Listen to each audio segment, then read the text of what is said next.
Welcome to Just a Few More Minutes podcast, where three veterans of the animation and video game industry talk about exactly that, animation and video games. I'm one of your hosts. I am Jeff Gabor, and as always, there's Pete Paquette. Hello. Sorry, I'm like a child. I'm like a child.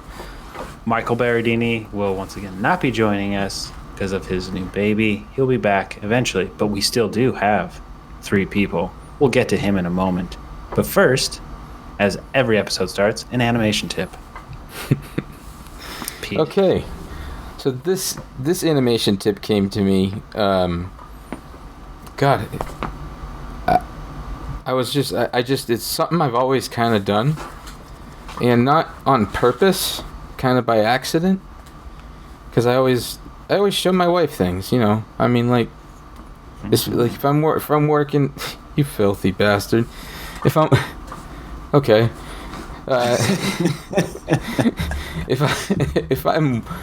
if I'm like working, and she walks by, she sees what I'm doing, and then I'll show her. I'm like, "What do you think?" I know. And she's like, "Okay, that doesn't look right, or that sucks, or something." You know what I mean? So, the importance of, and the point is, it's the importance of getting a non-animation eye on your stuff. Not like for anime. Let me be very clear that I don't mean animation direction. I mean, once the scene has been directed and everything is pretty much, you feel like it's in a good place, show it to somebody who isn't an animator and see what they think. Especially about entertainment or readability, you're going to get some really good cues on that. Like if what your whole objective isn't reading to the layman, yeah, you're pretty screwed. Yeah, absolutely. Yeah. Like, think about it. The media, the entire entertainment media needs to take that sort of approach, you know. Well, I think that's why you do like the screeners, like the audience screeners, and get a feel for your movie and what's reacting well to them at times, and trying to get that kind of feedback, because a lot of times jokes and stuff for animators are hilarious inside the studio. Yeah, they just bomb in front of a general audience.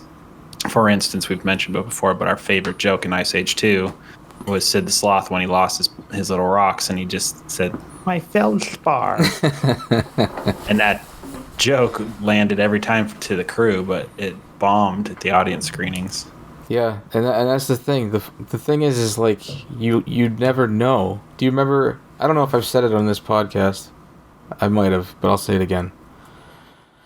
Remember when Jules Bass came to the studio? Yep.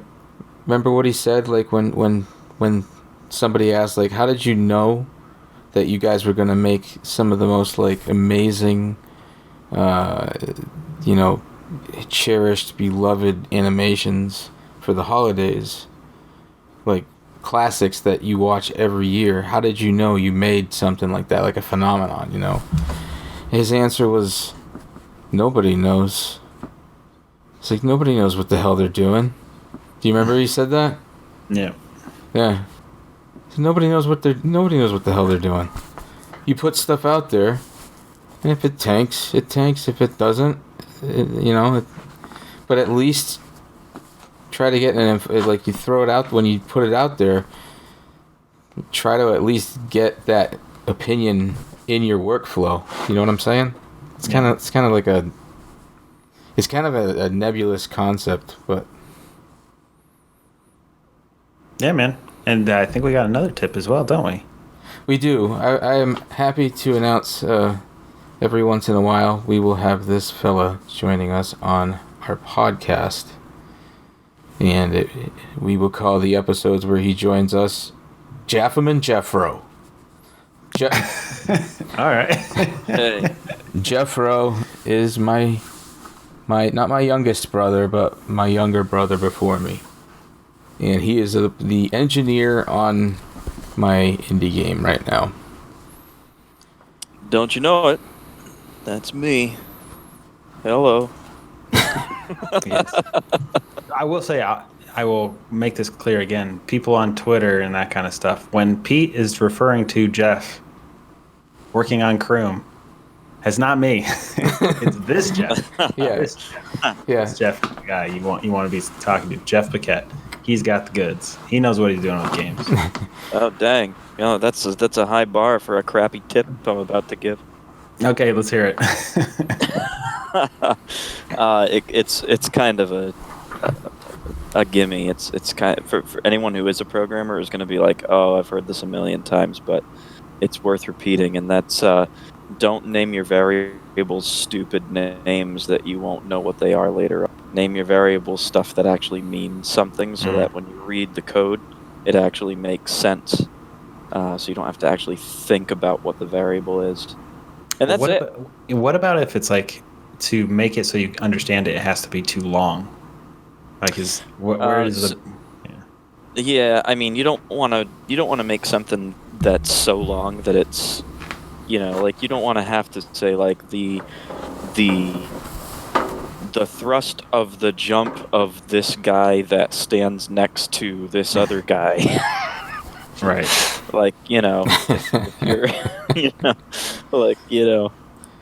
you just want to name it something concise. So you just be like, you're obviously, if you're in the method, you know what object you're messing with. So you just call it thrust. You don't call it this huge thrust. I don't know why that's out of all the words that I could have come up with. It should have been you who said that, Gabor. You're the filthy walrus.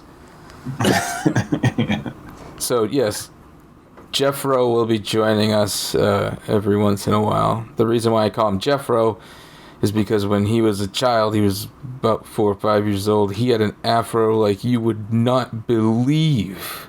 Oh yeah, it was crazy. I called him Jeffro ever since then. He's even Latin in my phone. That's his name. So you're not the only one. People who have never met you before, friends of mine, I am in their phone as Jeffro. Like, it's something they've come up with. So. that warms my heart. It's like a. I figured it would. Yeah, it's like I'm gonna have to adopt this. This is new to me. So non-influenced. Yeah, I like it. That's cool. Well, we just did an episode a couple weeks ago, so not much has changed other than we are even deeper into isolation, right? So we were going to just do a quick touch base, say what we've been playing, and just give a general update just to stay alive. Yeah, and to kind of like, man, this is kind of like a log of, it's like that, it's like watching those movies where you see these video logs right before humanity like fell. Oh God. That's a horrible thought. To be fair, I mean, like, there's some creepy stuff out, like driving around, like seeing, like on restaurants that are no longer open, seeing big like biblical messages on it, that kind of thing, or like the road signs being switched from like, some random Amber Alert or traffic slow ahead. Now it's just saying stay home. Like, it's like, oh, this is what it looks like. This is surreal, man. It's surreal. It's uneasy. I think honestly too, like, if you look at the culture that we're in, like everybody's been into zombie movies and apocalyptic movies and all this stuff. It's like a major theme in pop culture. It has been for a long time, so it like gets into people's heads. But if you look at like so far, like the Spanish flu in 1918 was so much god awful worse than what this has been, and it's not over yet. But people didn't react the way that they're doing today, and probably just because of our super connected culture, I would think. For sure. We're kind of like, the disaster is shared, almost streaming live. You know what I mean? So where we have all the access to all the information everywhere at our fingertips. That's something they didn't have in 1918.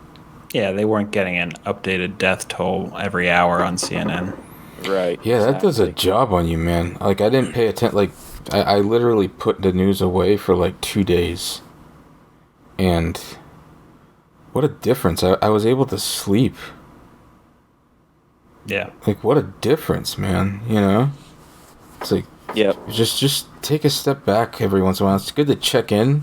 Maybe like once every couple days or something. Or, I mean, if it's that bad, it's probably like emergency broadcast system time, and you'll definitely get it one way or the other. So that's the time where you cock the hammer and get ready for the zombie apocalypse. Yeah. I mean, Yeah. speaking of staying busy, like you started up a little competition on Dr. Mario to see if you could raise money.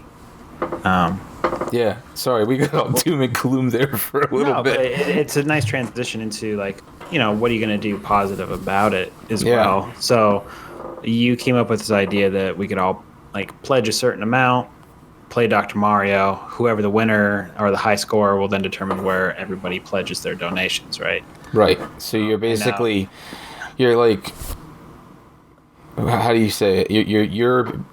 They're your team, whatever your charity is. So like, if my charity is St. Luke's Hospital, which is the hospital I was born in, then I'm like effectively making them my team. You know, Yep. if that makes Get sense. the high score for them. Is that right? So, yeah, totally. Yeah, you're playing up your high score so that way all the donations will go to where you want it to. The donations are going to come, but you want it to go to your team. Right. So, Yeah. so that's going on right now. I don't know when we're going to launch this episode, but we were, that was going to go till the end of midnight on April 3rd. Yeah, I'm gonna but try I and think get this out tomorrow.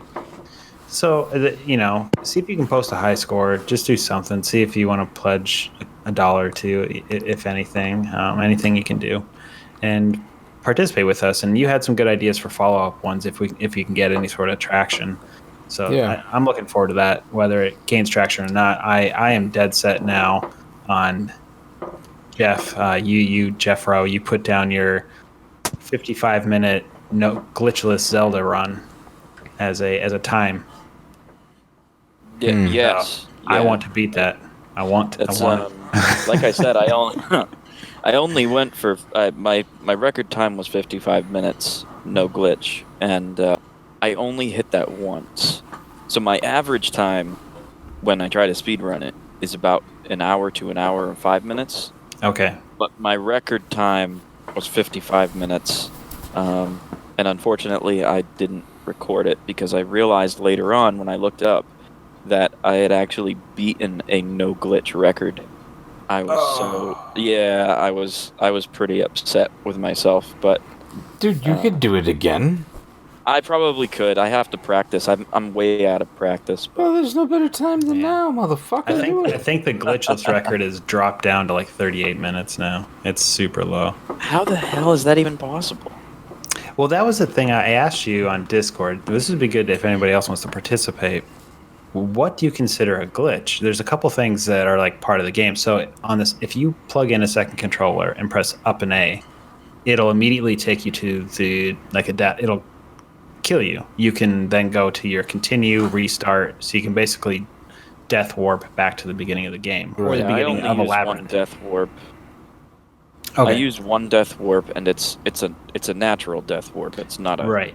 It's See, not a- that's why I think that's legal. The second controller thing seems a little bogus. Yeah, that seems really bogus, actually. But then, did you do when you enter the first labyrinth where you go in and then back out and then back in and it unlocks the door?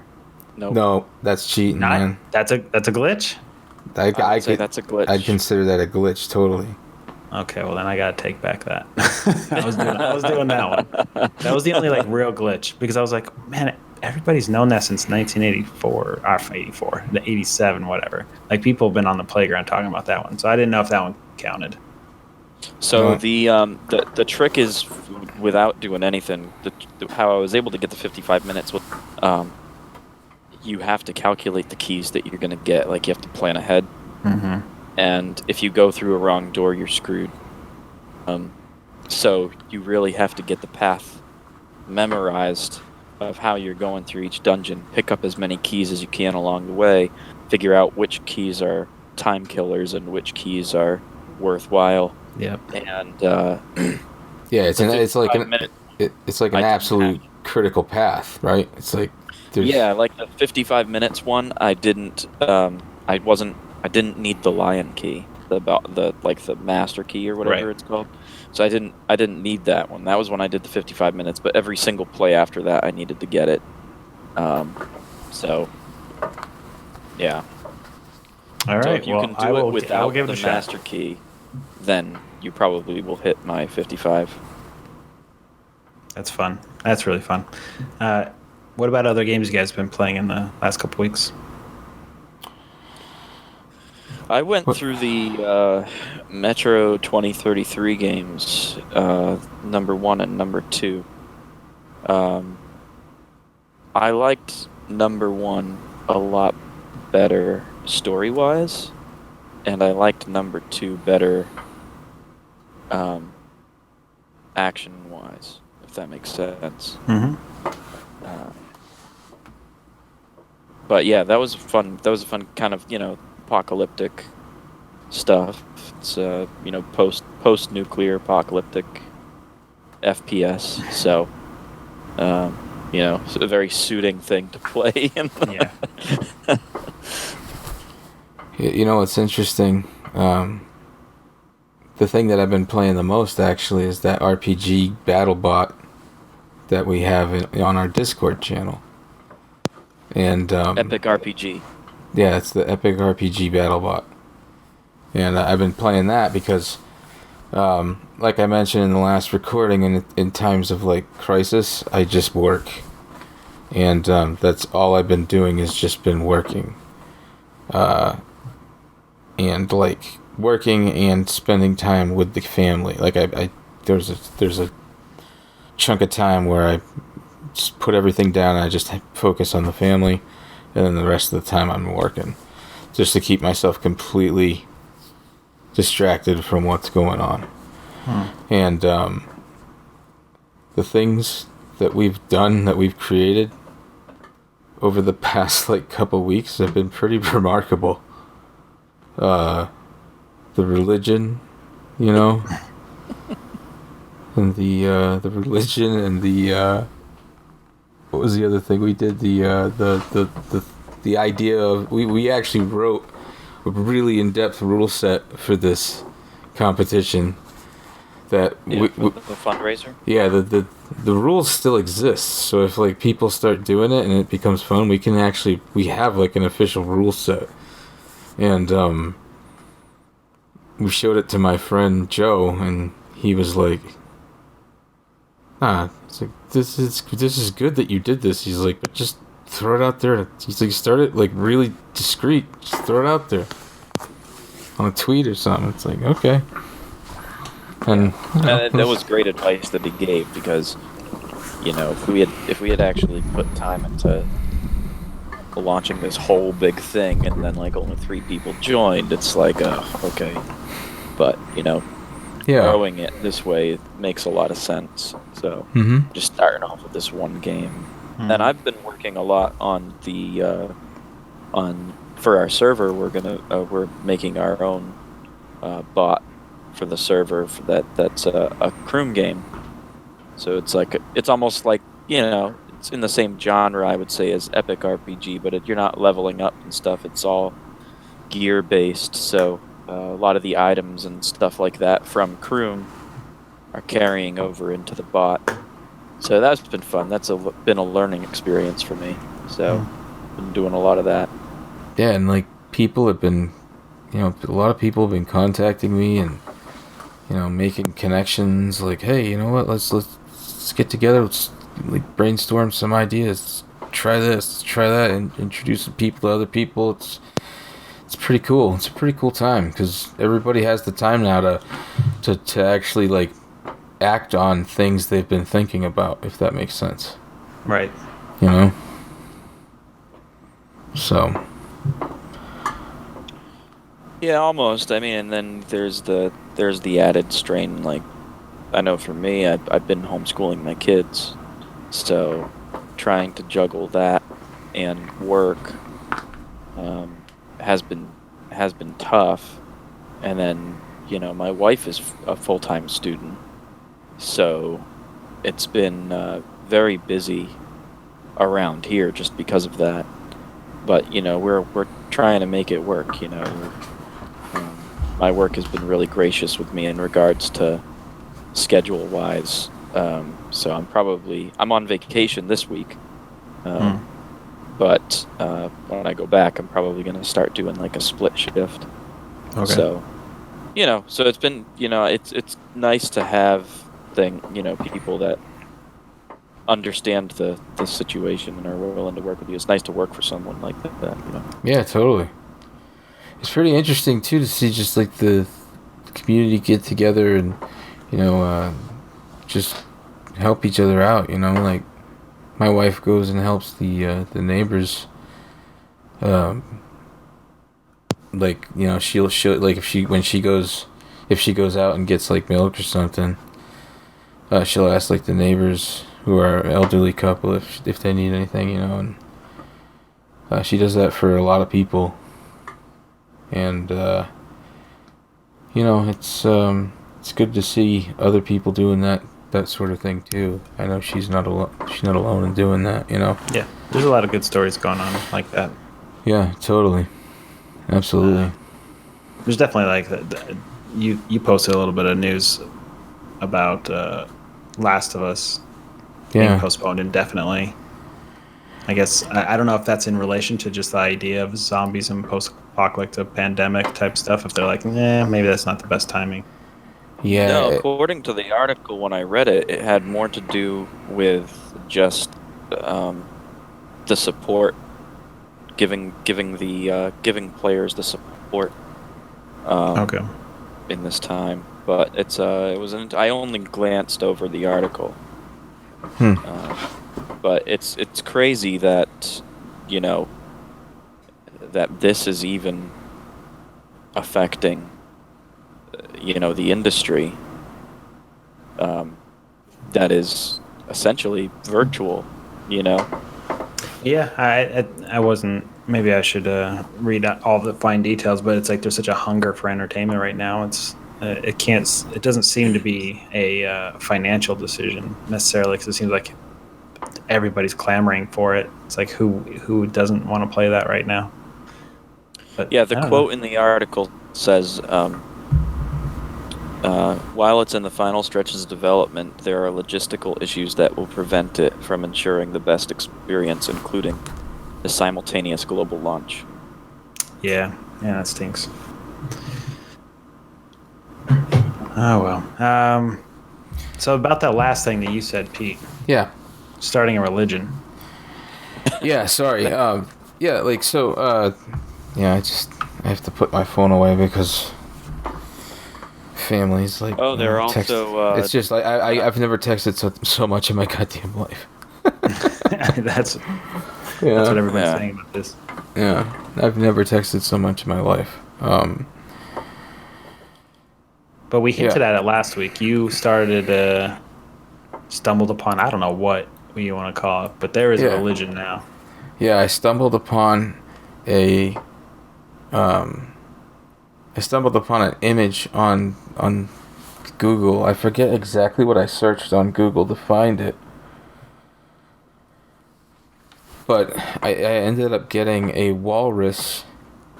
I found a picture of a cartoon walrus that was carrying a cross on his back while being crucified to it. Good God. It was the most blasphemous thing I've ever seen in my life. And it struck me. And I'm like, everybody's going to be turning to a spiritual. They're going to be getting very spiritual at this time. It's just natural. And it's like, for those of us who don't believe in things, it's fun to have something to believe in that could be just funny and makes fun of the other religions. It's pretty offensive, I suppose, in that regard. But So before we sign off and toss this over to your interview that you're gonna you have attached with Patrick Hickey Jr. about his books about the minds behind the video games, let's give a taste of this religion. Yeah. Okay. So, Jeff.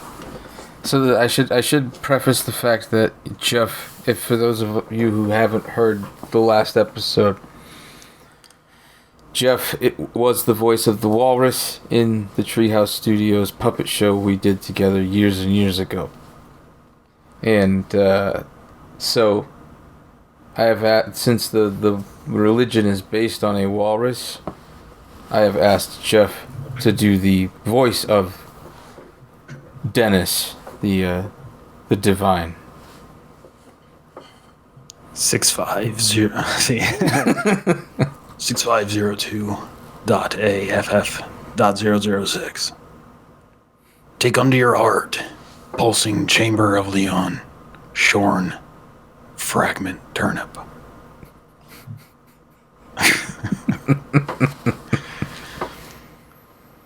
(650.aff.007). Wandering Fall River, thirsty, hungry, weak flippers, a bear selling tea. Ridiculous.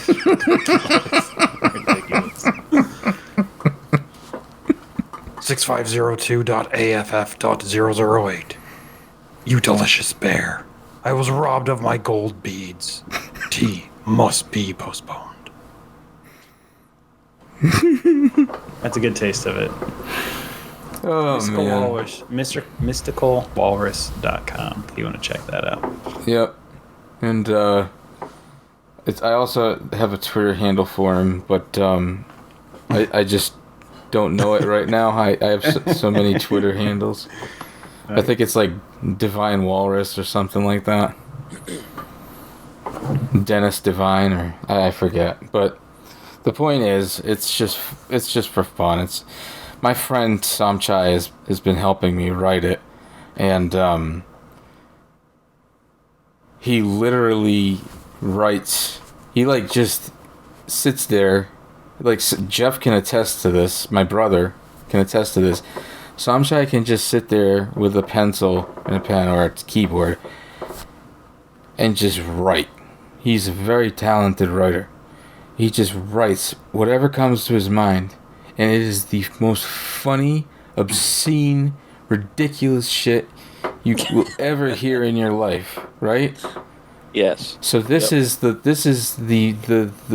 word being traveled through him. What I'm doing is I'm making it safe for all audiences. I'm taking it and boiling it down to a haiku and keeping it kind of so I guess I'm the interpreter and he's the what do you call that, Jeff? You're the religious The one. avatar. Oh, that sounds kind of cool. He's the avatar of Dennis. Yeah. But you brought up a good point. I should have got the .org. That drives me fucking insane now. Oh, Damn. man. Well, Yeah. What are you gonna do? Can't win them all. Yeah. Play Dr. Mario. Post your stuff. Make sure you hashtag Poon Corona 2020 on it, so we know that. Yeah. And just reply to us, and put your picture up and stuff, and it'll be fun. Dr. Mario. No save states, no cheating, no rewind, none of that crap. Yep. As honest of a gameplay as you can possibly do. It doesn't have to be original hardware. They have it on the Switch if you play for online. Right. Pay for online play. Yep. I think they have a iPhone version. I know it's on the NES Classic. It's on the NES Classic. Yeah, right. Mm-hmm. And it's on the 3DS, the Super Nintendo. I mean, it's on fucking everything. So I mean, play it up. But you got to play the Nintendo version of the game. You can't. That wouldn't make any sense, right? Yeah, I guess that's true. Yeah. Yeah, you can't play Gabor. So if you're looking for settings, we posted those. It's start from level 0, medium speed. Yep. Pick your music, whatever you want. Doesn't matter. You can have your own music. I just shut it off and listen to my own jams. Oh, that's your problem. What are you talking about? The whole rhythm of the game. Beep boop beep boop beep boop boop boop beep boop boop boop boop beep boop beep boop. Fuck It tells you what to do. It tells you what to do. Shut up. Shut up, Jeff Gabor. Wait a minute. You got... Wait, was it you or Deb that got the 125,000? I know. I'm crap at the game. It was Deb. Yeah. She told you I don't that. know She how- told you this. No, I'm completely full of crap. Oh, I was gonna say, like... She does listen to the actual music, though, and it goes on and on and on. That's like how my wife was with the game. We used to play the game called Wario's Woods. Yep, I played that, yeah. She was like ruthless with that game. My friend Rob used to play with us, and we would do like battles, and then he would be like, he would get so upset, like he would make himself sick because he'd lose to my wife. It was hilarious. And yeah, so that's a good one too. So maybe that will be next week's. Who knows? But I'm gonna keep it going. I'll keep it going for as long as we can. Why not? Yeah. You know, even if it's just a few bucks. You know, it's like, hey, so you don't buy a coffee this week. You know? Yeah, it's fun to just do a little competition with friends. So Yeah, totally.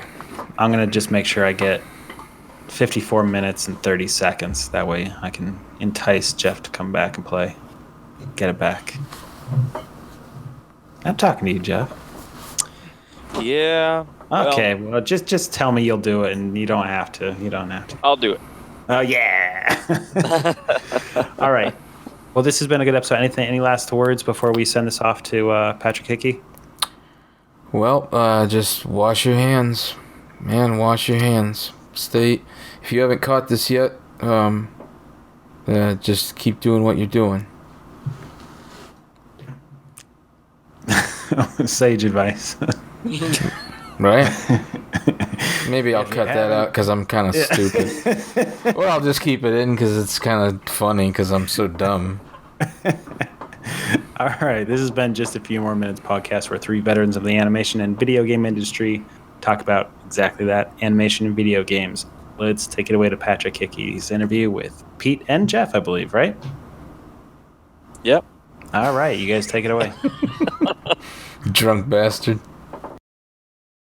Alright, so it's just Pete tonight from the original three, but I do have a couple additions with me. I have my brother Jeff. Hey. So we have a different Jeff, so when I say Jeff, it doesn't mean Jeff Gabor. Yep, definitely not Gabor. He's helping me cross-examine our... Although I love Gabor, he's sexy. Our dear friend and author of the games, the Minds Behind the Games series, Patrick Hickey Jr. Thanks for coming back on the show, Patrick. Yeah, man, happy to come on and shoot this shit. Yeah, man. Yeah. So, yeah, Patrick, when did this book come out? It was a few months ago? Yeah, it came out on, pretty sure, December 15th of 2019, so it's still pretty new. Yeah, it's fantastic. I really enjoy I'm a simple guy. I completely suck at reading. I'm not gonna lie. Like, reading to me is a fucking chore. Like, reading for me, I think there's probably pretty much anything else on this earth I would rather do than read. But I go through bouts of it personally, where I'll go on like a reading spree, and then I'll take like long breaks in between. no, see, I've never even fucking done that. I'm like, Oh, man, I'm like borderline illiterate. I would or something because Gee. I mean, I remember in my 20s, I would read like a book a week. For like 6 or 7 years I did that. And then it's funny, when you start writing books, you have to really fight to read. Mm-hmm. You know, I love when people go, like, a lot of people go, oh, you didn't read that that other video game book by that person? I'm like, I'm too busy writing. Well, You know? actually, you bring up a really good point. I think it's the same thing with any industry, really, but really, like in the creative industry, like thinking about games, like when you Oh, yeah. make games, when you're busy making games, it's hard to play them. Absolutely. Yeah. So yeah, I God. can definitely see if it'd be hard to read if you're writing them all the time. Oh yeah, absolutely. That's the goddamn truth. I mean, and the thing about it is that when you're making games, I actually love it more than playing a game. That's just me. Yeah, I actually yeah, enjoy creating more than actually playing it, and I think that's just what happens when you're in the industry for such a long time. It's just what happens, or you're tied to a project for so many hours, and you just get maybe a little cynical. I don't know, but yeah. Are you guys still there? Yeah. Yeah. So Patrick, what turned you on to writing? Like, when did you make what happened when you like made the switch from saying I'm reading all the time to I'm writing all the time? Do you remember that? Well, I mean, it started a long time ago, Jeff. Should I get the guitar and be like, long time Hell ago? yeah. Yes, absolutely. I mean, I was 18. My goals were, I mean, I wanted to play pro hockey, and my plan was to take a year off after high school, and then try and apply to as many SUNY colleges, like Division III colleges that had hockey programs. So like Johnson and Wales, Niagara, all like upstate, Northeast, small colleges, and I'm 6'4", so at that time I was probably around 225 pounds. I was in the best shape of my life, and I was just like, you know what, the next year I'm just gonna get in even better shape, and then I'm gonna start applying to colleges and just see what happens. And like 2 weeks after September 11th, I got hit by a car. Jesus. Compressed some vertebrae in my neck, herniated some discs in my lower back, separated my shoulder, broke some ribs. I mean, I had a cane for like 6 months. I was a disaster, and Wow. so hockey was kind of out of the equation, and I had like $500. When I got home from the hospital, I had like $500 under my bed, and I'll never forget. I went to my brother, and I was like, I want you to go to the store, and I want you to buy a PlayStation 2 with Tekken Tag, NHL 2002, and if you have money, get something else. And he ended up getting like Bubble Bobble, which was great because we played the shit out of it, But Bubble Bobble for the PS4 or PS2? I mean, yeah. This is like 2001. Wow. Yeah. So probably like a month after that, I bought my first computer, the first computer in the family. And I started doing like little AOL groups, and I started writing about video games. It's like 2002, and by 2004, 2005, I had a couple of thousand people in a couple of different AOL groups that I had started. So I was already doing like the webmaster stuff and didn't even know it. And then one night, my dad came in my room and was like, "What the fuck are you doing with your life?" And I'm like, "Oh, I mean, I made a nice sum of money from the car accident." So I was just chilling. I had money to take out girls. I had money to hang out. And he's like, "Dude, you need to like do something with your life." And the next day, I applied for college. And a couple of months after I got into college, I started writing for my college newspaper. And then the rest is history. Then I just never looked back. I became editor-in-chief of one college newspaper, graduated, went to another college, became editor-in-chief of that college paper, graduated. Then I started teaching. Then I went to graduate school. Writing for magazines, websites, newspapers, got my job at NBC. It's just like everything just started snowballing after then. So like I've been writing, like getting paid to write for about 15 years, but I mean I've been writing, like I'm 36 now, so I've probably been writing for like 17, 18 years. So I visualize you having like this like Dead Poet Society moment with your dad. Oh, that's absolutely like what it was, really? Man. Wow. Yeah, I'm telling you. Jesus, that movie, I hope it didn't go that far. No, Jesus. no. That movie was like the reason why I became a teacher. Because like Robin Williams was so fucking cool in that movie. Yep. Have you guys ever had a teacher like that? No. Never? Not like that. I had Yeah, one not teacher like like that. I'll never forget that guy, Mr. Coker. He was like, he made history interesting, and he was energetic and fun. And, yeah, crazy, man. Special types of people. That's when you know you found a calling, right? Absolutely. Yeah. So, but are you saying your dad kind of like pushed back against what you wanted to do a little bit? No. He was just like, my dad still to this day. He's just like, wait, people like buy your book, like people read video game stuff. I'm like, yeah, like millions of people read about video games, like tens of millions of people. Like I remember that's time. I was just to kind of like, I guess, pitch the book a little, or not really pitch it, but promote, I guess. Like, that's one thing I found about the book is like it's not just for niche readers. There's so much information that you can get out of your books, whether you're like, you know, somebody who's looking to get into games, or somebody who's just interested in video game history, or somebody that just wants to read about their favorite game, or maybe figure out why this game ended up so bad, or, you know, so many reasons to read the book. It's really not for niche readers. Yeah, it's like it attacks it from every angle, you know? It attacks it from the angle of the you know, the people that want to read it to learn maybe some of the technical things behind game dev, you know? And but it also attacks it just from like somebody. So, anyway, the audience is wide. You know, the audience is very wide. Yeah. It's not necessarily for gamers, like Jeff said. It's more than that. Yeah, that's kind of like was like the goal. I mean, I'm a college professor, but I try not to write in that style because, I mean, truth be told, there's probably people listening that aren't going to like what I'm about to say, but most of what most college professors write never gets read. They write it just for promotion. They write it for themselves. It's a big echo chamber. Like, academic writing is like the biggest waste of time, fraudulent, like, you know, hemisphere. Like, well, and they have a quota to meet too, right? So, yeah, a quota. Yeah. What do you mean by a quota?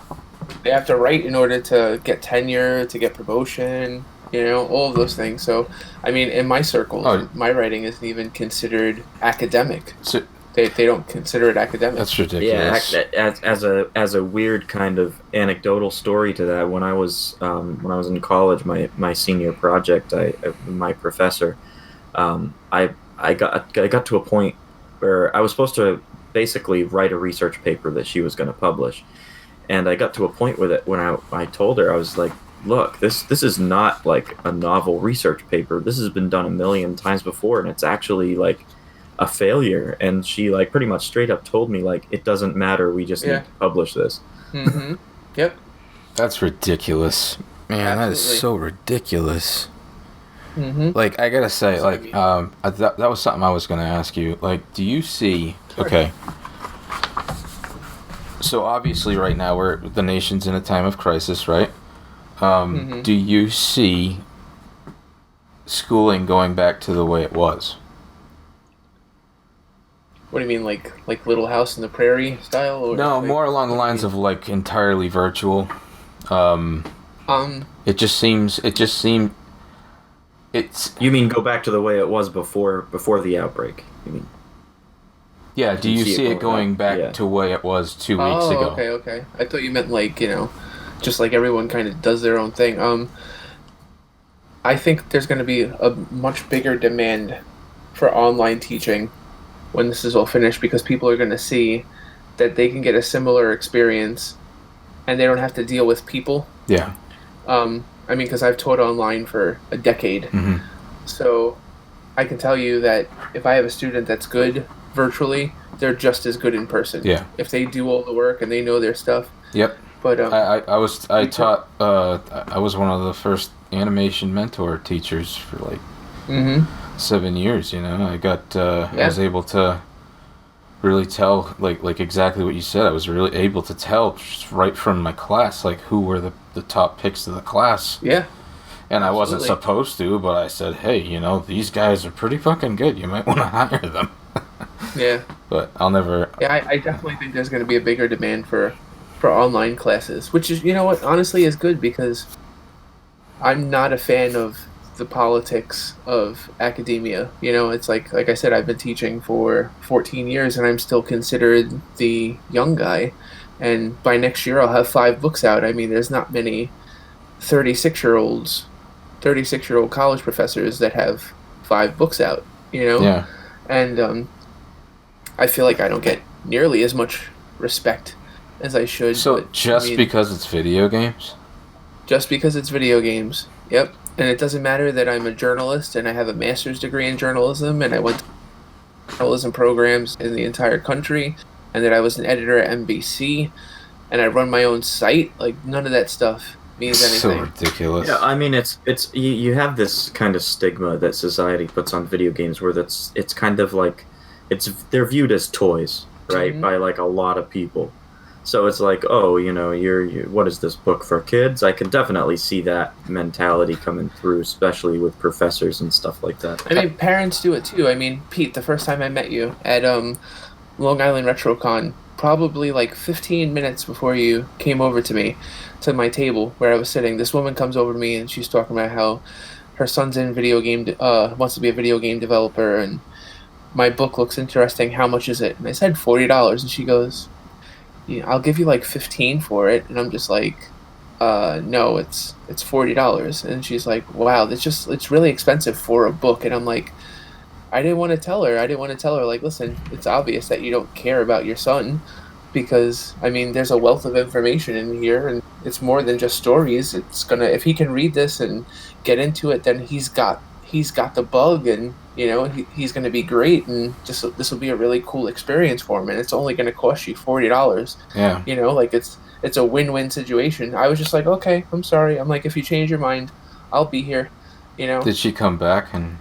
No, she did Oh, not. wow. You know, so Huh. So yeah. Yeah. So That's kind of like parents do the same exact thing. Oh, it's just video games. And to me, it's like they're like the Greek myths of today. that You know? would be another thing that we could see a change in perception about absolutely. video games after this, because of how many people are fucking relying on them right now. Yeah, just all the people that are locked down with nothing else better to do. Maybe Yeah. people who never played a video game in their life before are going to sit down and be like, you know what, I'm going to give this a shot. And the Absolutely. interesting thing about that is that they're gonna see that, you know what, this live teaching thing can be gamified. If the kids didn't understand video games, they certainly wouldn't be able to understand what they're doing with remote schooling, you know. Absolutely. So I mean, honestly, the whole perception is gonna change. It's hope so. fucking great. I think there should be video game history courses. I think there should be video game literacy. I think there should be, you know, so many different avenues to like tell some of these stories. I mean, there's classes like this in NYU. I mean, my book is in Stanford, University of Pennsylvania, UCLA, Berkeley.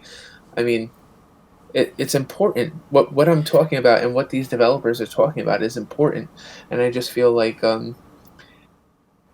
20, 25 years from now, my books are going to be looked at a lot differently than they are now. And I think like with people that are in the know and people that understand what I'm doing, they understand, they get it, you know? Mm-hmm. And I think younger people, they kind of get it, but they're kind of like, well, why would you want to tell the story of like E.T.? E.T. sucks. And I'm just like, you don't get it. You don't get it yet, you know? Wait a minute. Who I think said E.T. eventually- sucks? Yeah. Oh, it's because they watched Angry Video Game Nerd, other stuff, and they just read Wikipedia pages. Oh, and man. things are gonna change in the next like couple of years. That's why I feel like I have to continue writing these books for as long as I can, because the more games I feature, the more developers I profile and stuff, the richer the history gets, and the more meaning it has. Like, I mean, for the shooter book that I'm finishing now, to get the fact that like I got the Call of Duty that just came out, and I got that in the book. I mean, that just means that some 18-year-old kid is going to connect to it in a way that he wouldn't have connected with my other stuff, because most of the games in my other books are a lot older than him, you know? So, yeah, and it'll also have, you know, have him maybe look into your history, your backlog there. I mean, Pete, it's crazy. It's like the first book came out, almost 2 years ago, and I still ship copies every week, and I'm like on Saturday, somebody bought both books off of me, and they had no idea who I was. Like I was on Instagram, and they posted like a picture of NBA Jam, and I commented. I was like, oh, I interviewed Mark Turmel. There's like some really crazy stuff about the game, and he's like, oh, really? And we started talking. And it's just like, it's crazy to think that like the book's been out for almost 2 years and some people still haven't heard of it. But especially considering how much I freaking market the thing, I'm like constantly nonstop promoting it. But it's the truth. It's just, people still don't know. So that's why, I mean, I've had people, I've had people at my job go, oh, you talk about your book too much, blah, blah, blah. And then whenever I sell a book like that, like I did this weekend, I just go, you know what? I haven't spoken about my book enough. So because I mean,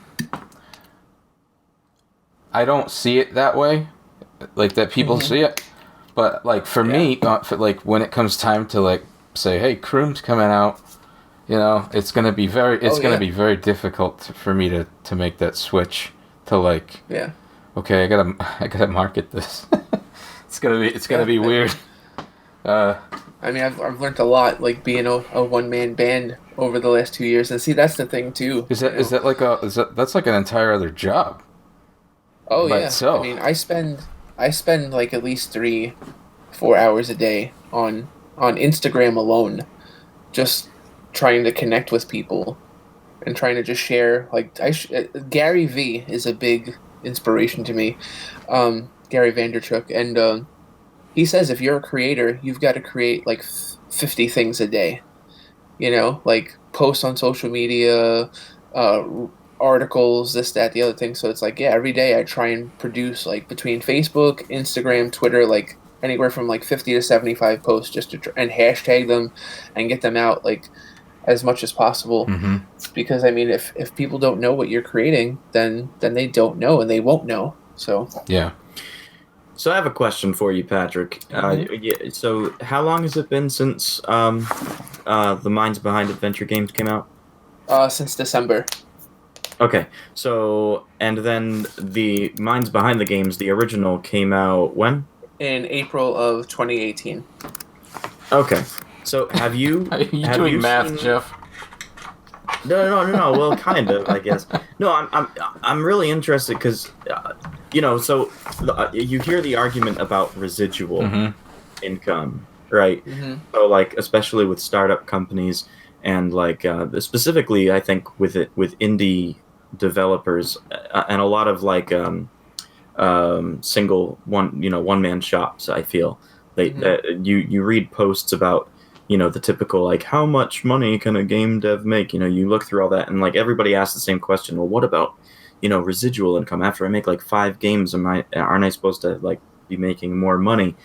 And I have to say, or have to ask you, in regards to that, have you seen any kind of, or are you tracking that at all? Like, how much more your first book might be selling because you're selling the second book, or... Well, so see, this is the thing. That's a great question. I would say that the sales of my first book have improved since the release of the second book. Okay, yeah, so it pretty much does support the residual. Absolutely. Yeah. That's actually a good point. A friend of mine was telling me, and the indie developer said that, when you go in a contract with a company and let's say for instance you have a sequel and you go to a company and be like, hey, I want to publish the game, and they'll ask for a higher rate because that sequel is going to inspire people to go back into your catalog. Yeah. No, absolutely. And that's the crazy thing. Like I've had what I did was too, one of my biggest things was whenever I can, I try and sell the first book now for a little less because the second book is out, which I don't have to do because they stand alone fine. But whenever I can, I try and sell the first book for like $10 less, for like $30, and it flies. It flies. If I like make an announcement on like Twitter or Facebook or Instagram that the first book is, $30, then then it could be like that day I could sell like 5 to 10 books, like just from the post. So I mean that shows you too. I mean, there's been a couple of articles on Kotaku and Polygon over the last like 6 months where you have game developers that have made excellent games that were selling them for like 15, 20 bucks on like the Nintendo eShop, and they weren't making any money. And then they make them for 75 cents, and they sell like 1 million copies. I know. And they make all their money back. It's so crazy. You know? Mm-hmm. So, I mean, I won't do that, but I mean, I'll tell you guys this much. For like 3 weeks in the spring of last year, the book was $4 on Amazon digitally. Mm-hmm. We sold like 10,000 copies of the book digitally. Wow. And yeah, but I mean, the royalty on $4 is nothing, you know. But the book got into a lot of people's hands, and I think that played a role in like my pre-orders for the second book were really strong, and I'm like, we're already on the second printing of the second book. So I think even though I took kind of like a hit there, I think it definitely improved the the build up for the second book.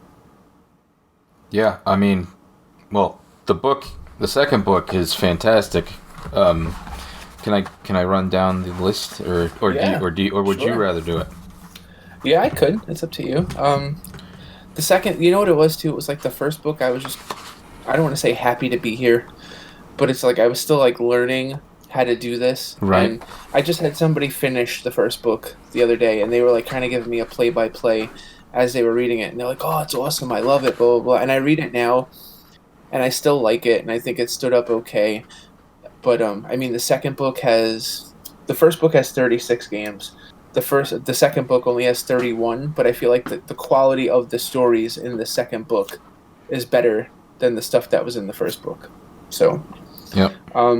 So if you want, you want me to give you the rundown? Yeah, sure. So we got Croc, Zill, which is this like super rare like DOS game that like only sold like 50,000 copies and was made by two guys in the 80s. Oh yeah. I didn't realize that was in here. Mm-hmm. Holy shit! I'm not the. Coffee Crisis, which is it's a game that was made by Mega Cat Studios, and they make brand new Sega Genesis games. So this was like a Genesis game made in like 2018 that eventually got to Steam and PS4 and Switch. A really good story. Yeah, Tony Barnes is. Sorry, I just downloaded it's okay. Coffee Crisis yesterday. It's fun. Yeah, I'm gonna check it out. Tony Barnes' Strider, the 2014 version of Strider, I really like it. Monster Boy and the Cursed Kingdom, which is a spin-off of the Wonder Boy series, made by a different developer, but like with Nishawa-san's blessing. Hunter the Reckoning, which is just like a super hard, super fun 4-player dungeon crawler for the Xbox. Buffy the Vampire Slayer. Spider, Gary Kitchen's Game Maker, which is kind of like the first Unity when you think about it, you know. Is that the same? Family Guy. Is that the same as the actual Game Maker Studio that's out now? No. No. Yeah, that would have been cool if it was. Yeah. Family Guy, which is probably one of the coolest chapters in the book because that could have been a really good game, but like 2K just dropped the ball so bad. Keystone Capers, which to me has like one of the best jumps in platforming game history. It just feels so good. Yeah, that game is so amazing. And Gary Kitchen is such a nice guy too. So he gives me amazing interviews. So, Parappa the Rappa, which the only reason why it's in there is because it's a story-based like rhythm game. Like that whole game is all about the story. Fuego, Grand Theft Auto, Pitfall: The Main Adventure, which I interviewed the guy that created the Windows version. It's one of the first games to ever run on the Windows platform. It was released like right around the same time as Windows, the original Windows, like debuted. Raiders of the Lost Ark, Epic Mickey, A Right from the Stars, really cool indie game that the developer created his own language for the game. So like the natives in that game have their own language. Wow. It's got like 30,000 words. It's pretty crazy. And the songs in the game are in that language. It's pretty wild shit. Pitfall, X-Men Legends, Conquer Live and Reloaded, Conquer's Bad Fur Day, the Video Kid Songbringer, Limelight, Double Dragon on the Atari 2600. Most people don't even know that it was even released on that console. I have that one, yeah. It actually sold almost 500,000 copies too, which is pretty crazy. Boom Blocks, one of my favorite indie games of all time, West of Loathing, Lord of the Rings, The Fellowship of the Ring, which is actually based on the book and not the movie. Die Hard Trilogy, which is essentially like 3 tech demos in one that just like works beautifully, and Maximum Carnage, which is like a really good Spider-Man game that could have been a great Spider-Man game, but there's a whole slew of reasons why it didn't. So yeah. Wow, man, that's crazy. Like, So it's like when people tell me, why is the book $40? I'm just like, because like spending all this time with all of these people and getting all of these stories takes a serious amount of time, and then putting all this stuff together, like, it's absolutely worth the money. Like, I'm not just saying that because I'm the author. It's just like, if you love video games, you're going to get a whole host of great stories that your friends are going to be like, how the fuck do you know that? You'd be like, well, I read the minds behind the games, So I mean, that's like, kind of like the whole... how do you, like, what baffles me, and what the thing that makes this so amazing to me and so credible to you as a what's the word I'm looking for? I don't want to say a reporter. Like a journalist. A journalist. Sorry. Mm-hmm. I was fumbling for words, but the thing that's amazing to me about and speaks to your journalism skills is the fact that you just don't geek out. I mean, you got David Crane, you got freaking Gary Kitchen, you got Howard Scott Warshaw. You just posted that you talked to David Perry the other day. It's like, holy shit! Oh my god! What's So funny with David Perry is like, because you know what it is too. One of the first things I learned as a journalist is that like if you mark out, if you geek out, it's over. You're not going to get anything. So like when the interview's over, you can go into the bathroom, or you can like kind of like collect yourself and be like, holy shit! But like what happened was I was talking to David Perry on LinkedIn, and he agreed. So I sent him some questions via email, and we talked through email and stuff, and he gave me some great stuff for Aladdin. Like, some great stuff. And it's going to be a really fun chapter. So then, customary to what I do is when I'm finished, I send them the chapter so they could read it, because I want it to be something that they're proud of, because I want them to promote it too. I want this to be something special. And rather than just say at the end of everything, when he sent me the release and he sent me the picture, instead of saying thank you so much, I said thank you so much, but you know what would be even cooler? If you talked to me about Earthworm Jim too. Oh And man! you know what he said? He said yes. So that's the thing. It's like you can never be satisfied. So now the thing is, now I'm going to get him for Earthworm Jim. And So this is for your one Sega day- Genesis one? Yeah. Wow. Mm-hmm. So eventually, at one point, I'm gonna definitely want to write a PlayStation book, like the minds behind the original PlayStation games. And David Perry also did MDK, Oh. so I would love to get him for MDK also. So like you build relationships. You show these people that you value their time. And I try and write as quickly as possible. So, like, if they send me back answers within, like, a couple of days, I have the chapter written for them. And I want them to go, holy shit, this guy isn't fucking around, man. He's super fast. He pays attention to details. He's not spinning anything that I'm saying. He's trying to tell the story as accurately as possible. So I can get somebody for, 3 or 4 chapters for, like, 3 or 4 different books, So I'm an annoying son of a bitch until I get what I want. But then if they can kind of smell like the passion, then they're along for the ride, and they totally get it, So I've never had any developer just say, you know what, fuck you, I don't want to talk to you. I've had developers go, oh well, I'm not sure if I could really like give you what you need and blah blah blah blah.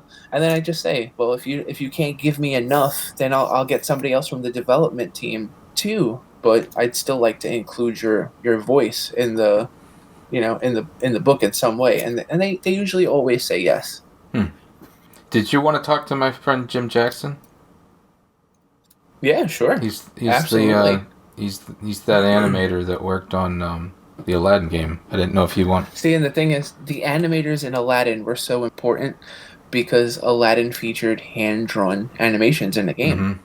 You know, it was one of the first games to ever do it. I'm pretty sure it was the first game, and then they continued to use that technology for Earthworm Jim. So, yeah, your buddy Jim is like one of the founding fathers of like really sexy video game like visuals. You know, That's crazy. Yeah. He's a supremely talented animator. Like he does 2D. Like he worked at Disney.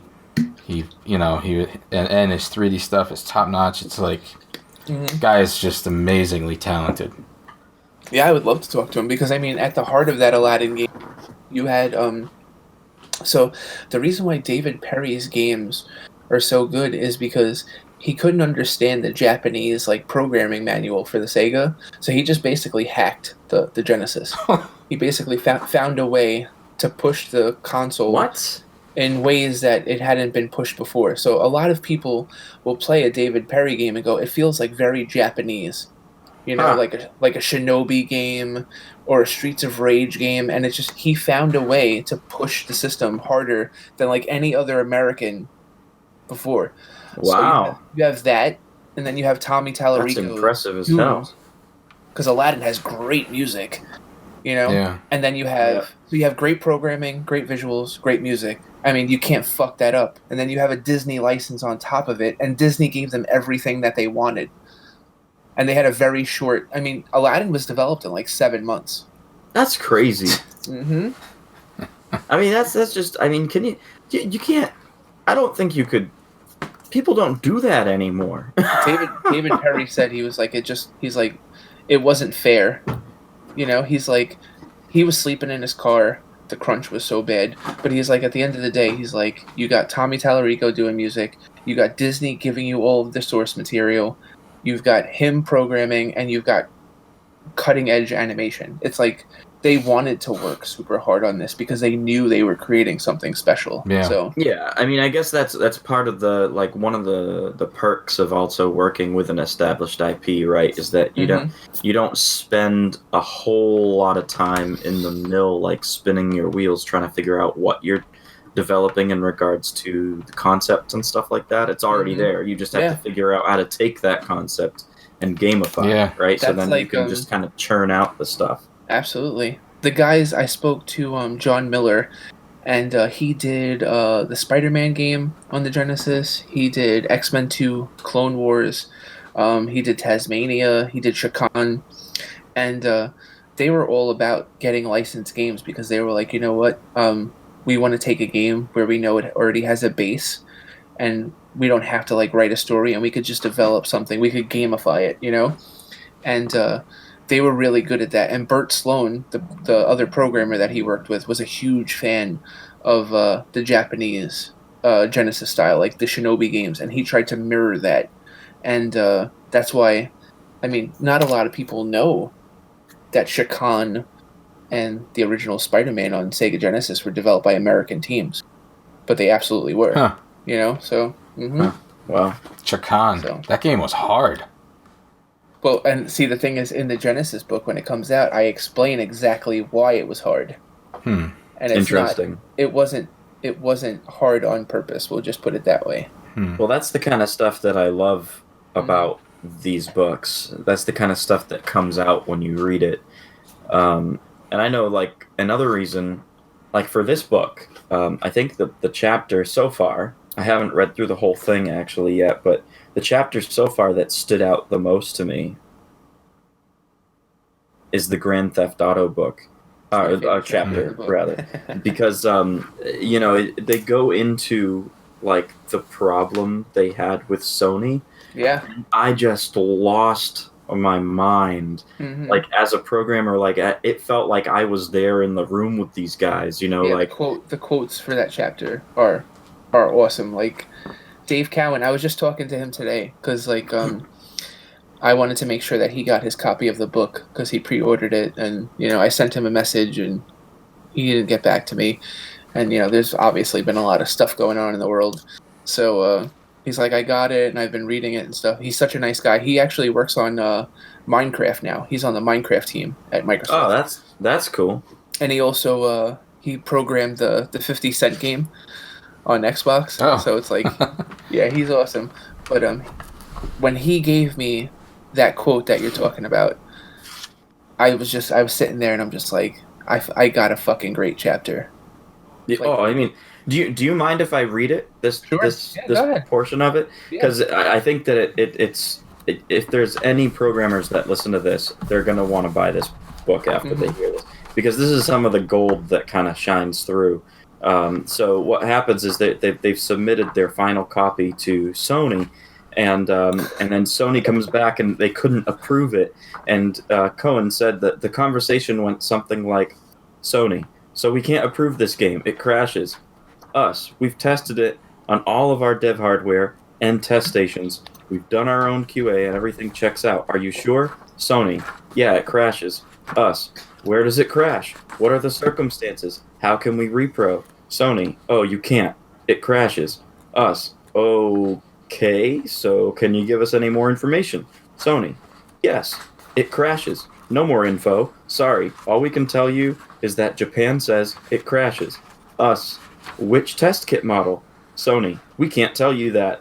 Us, okay, I guess we'll try and see if we can fix it here, even though we've never seen it and can't reproduce it. Sony, yeah, you do that, thanks. I mean, That's terrible. I mean, as a programmer, as any developer, like, you know the value of bug reports. Like, Oh, yeah. you need to know where the problem is and how they got there. That is like a crucial piece of information to solving the problem. And just to have somebody say, "Oh, we can't launch your software because it crashes," with no additional information whatsoever. And then, I mean, I kind of got pissed off at Sony after that, because after I read this, because I turned around and I was like, then they find out that the only reason they couldn't give them any more information is because they were testing the backwards compatibility of the PlayStation 2, and because it wasn't released, they couldn't give them the information. Like, that is some bullshit. See, I and was then- so livid. So the game almost doesn't come out because of that. But then also, too, Right. with the whole transaction between BMG and Take-Two and stuff like that, if Don Traeger doesn't, like, cherry pick Grand Theft Auto as one of those games that he thinks has potential, Grand Theft Auto doesn't get released. You know, so it's like there's like 8 or 9 different things that if they didn't go this team's way, Grand Theft Auto almost doesn't get released. And I think there's so many fanboys that think of Grand Theft Auto as just like perfection. Everything that they do is perfect. But the thing is, it was a bunch of guys working on a game for a really long time that wasn't fucking going anywhere.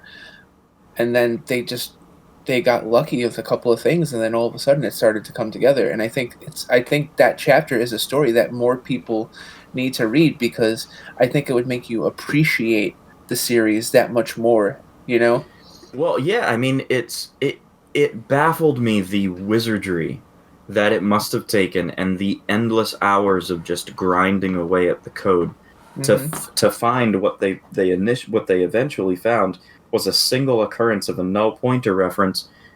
But that wasn't even like that wasn't the problem for the PS1. Like, the reason why they were going through all their checks is because there wasn't a problem for PS1. So they basically just tried to fix something that they were like, well, this is probably the only thing that we could think of that might do something. So let's just try to fix this and then resend it to them without any kind of proof that it's the. And then they did the whole hack because the game would reset, and they had it so this way it would be able to play on the demo kiosks. There's that whole section in that chapter too. Oh yeah. So there's so just many amazing. different ways. Like, Dave Cowan's a fucking genius, you know. So It's amazing. It really is. I that chapter blew my mind and drove me crazy and got me mad and all of that stuff. So it really is like you can kind of it's in a lot of these chapters you can kind of like be alongside what these people went through, you know, through making these games.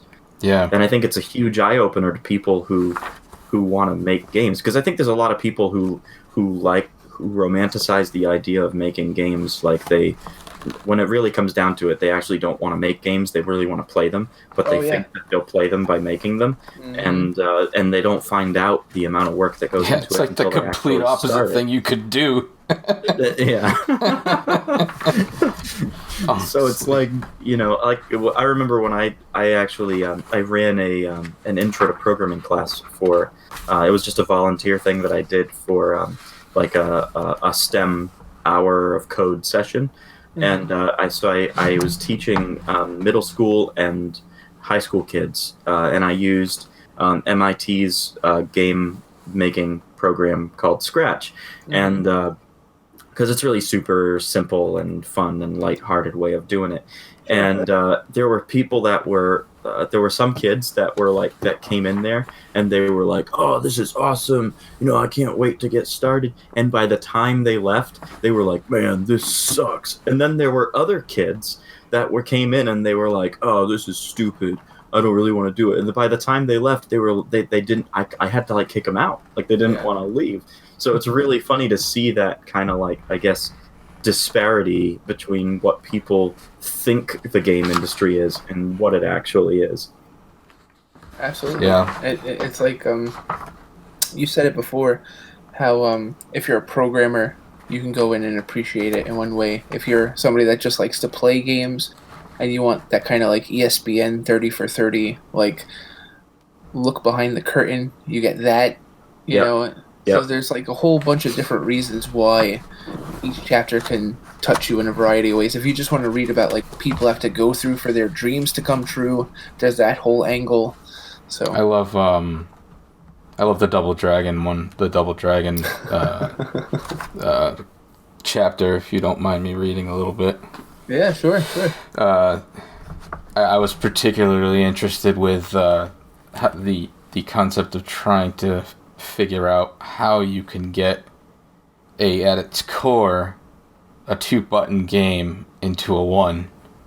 So it says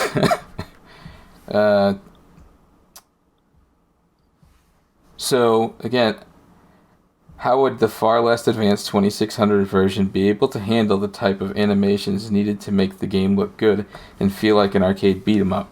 Additionally, the arcade cabinet featured 3 buttons, one for jumping and the others for punching and kicking.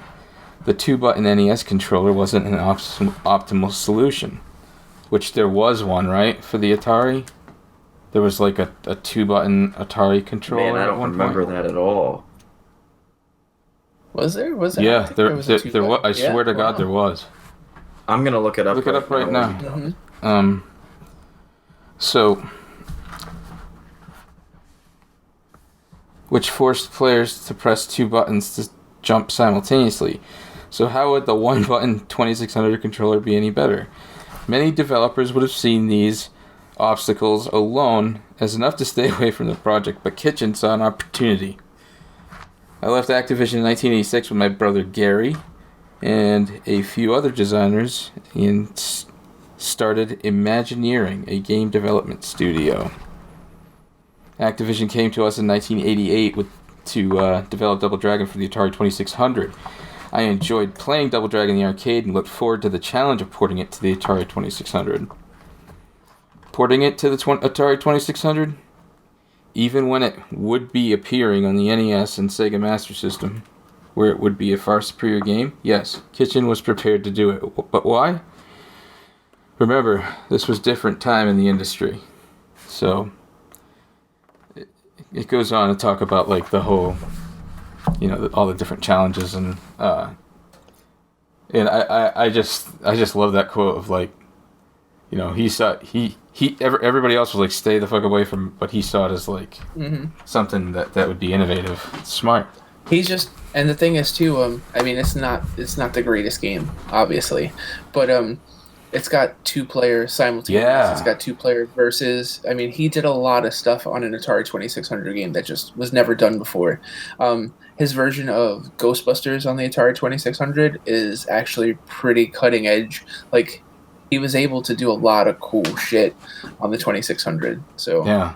River Raid 2 on the 2600 does a lot of cool shit too. Like, he's got a nice resume of just breaking down consoles. he did a boxing game on the Game Boy Advance. That's like a first-person boxing game, and visually, it's really fucking cool. He's just a really different type of developer. He doesn't get a lot of credit for the stuff that he's done, and obviously, his brother did Donkey Kong on the Atari 2600, so of course his brother is going to get, more credit than him. But I mean, Dan Kitchen is definitely like a legend in video game development. Oh yeah, I mean, Jesus. And then again too, 1988. In 1988, you made a game that sold 460,000 copies on any Rockstar, and then he did it with a game that had no business, had absolutely zero business selling that many copies. So, yeah, pretty crazy. He did. What were some of the other games he did? He did He did a Turn and Burn, No Fly Zone, which that's like my favorite game that he did. It's like an F4. Yeah, he did A Boy and His Blob with David Crane, right? No, that's his brother. Okay, that's why I get confused. Mm-hmm. Yeah, and his brother Joe Kitchen was a developer too. Wow, that's Joe crazy. did stuff too. So yeah, the three of them in their basement in New Jersey. Imagine what that must have been like. When they I can. when they were kids. Mm-hmm. Yeah. They're like, "Hey, Mom, make us this fucking sandwich." 'Cause, it's New Jersey. It's New Jersey. It's like, "Hey, Mom, make me a fucking sandwich over here." Oh man. Yeah, he's cool. He's a cool guy. That's why I was gonna say I can imagine it. We had a similar child. Yeah, we did. Ma, where's the ice cream in the freezer? There's no ice cream left, Ma. Jesus. I'll take some ice cream with whipped cream, goddammit, and don't forget the whipped cream. Oh my god. Jeff. I remember Jeff doing that. Actually, probably saying that exact thing to my mother. No, Dude, not verbatim. I don't know. Really? Come on. I could see Jeff doing that. Just that type of guy. Well, Jeff, I mean, Oh my to God. put it in perspective, when I first got him out of the house, this is a mild tangent story here. No, When I my first got him out of Let's hear the it. Come on. when I first got him out of the house, he was probably what? You were like 14. I'm never gonna live this down. By the way. Why? No, you're not. You're not. But it's a great story. I was going to get a tattoo, and I brought him with me, and and a couple friends came with me too, and I think they got tattoos as well, and we're like, hey, let's go to a restaurant after this, and Jeff never left the house prior to this to this, never left the house. It was shocking if he got to go out to eat once in a while. So anyway, he never left the house, and we sit down, and the nice waitress comes over, and she comes. Nice waitress. What? Nice. She was a super nice waitress. Oh, that's not what I remember. Oh my god. Anyway, we're all sitting there bullshitting around, and we swearing and stuff, but not over the top or anything. But Jeff is just eating it all up because he's never had that exposure to to the cool kid. Yeah, to the pulp manliness or whatever you want to call it, right? And so it's just out of that scene in fucking El Torino. It was the exact same thing, or Gran Torino, the exact same thing. Oh, it was kind of. Yeah, Jeff sits down, and the nice waitress comes over to take his order, and he's like, I don't know whether to get the fucking French toast or the fucking pancakes. I don't know, what the fuck, and he's just sitting there cursing nonstop, and she's just like, okay. Yep. And I said, Jeff, shut up. I'm like, shut the fuck up, He's like, I don't know. He's like, yeah, I think I'll take the fucking pig. He's like, Jesus Christ. And he's like, hey, what? And he ordered a soda earlier, and he's like, where's my fucking soda, bitch? Oh my god. And I'm just I deserved a smack. Like, I'm surprised that she didn't just smack me upside the head. and Looking Oh, back that's at it, great. like, I wish she would have, honestly. And this is the guy that goes and sponsors like 10 kids. well, he has to. It's his penance. It's his penance for his mortal sins. Yep. Oh my god. Wow. That and 50 lashings every night. Oh, that's great. 50 self lashings. Yeah, so they were, I mean, the food was taking a while. So yeah, maybe I don't remember her being a nice waitress because she was giving me, like, evil stares and probably wasn't. Anyway, we got way off tangent here. Sorry, the Patrick. nicest. That's all good. I love it. Yeah. Yeah, and the other one I really liked to read was the Keystone Capers one. Mm-hmm. You know, I didn't realize that game was a vertical game at first. Yeah, it's a side scroller, but it goes up. Like it's interesting. Yeah. How it works. You know? Because there's a lot of things going on. That would have. I haven't played that game in forever. Oh man, that game has the sweetest control. It's aged beautifully. Yeah, it is Too. just. I'm gonna. I mean, I remember it RG being right one now. of my favorite. I remember it being one of my favorite games, but I don't. It's been a very long time since I've played it. Mm-hmm. Well, you know, I wonder if it's on like a collection, like an Activision collection or something online. Yeah, I don't think it is. No? Oh, by the way, I looked Yeah. up a 2-button controller and I couldn't find anything about it. So that's probably some Mandela effect Are you serious? BS. I'm serious. I couldn't find anything Shut about up. it. The only thing that I found was how you Mandela could hack effect. a controller to make it 2 buttons, but based on my very limited scratch the surface search that I did,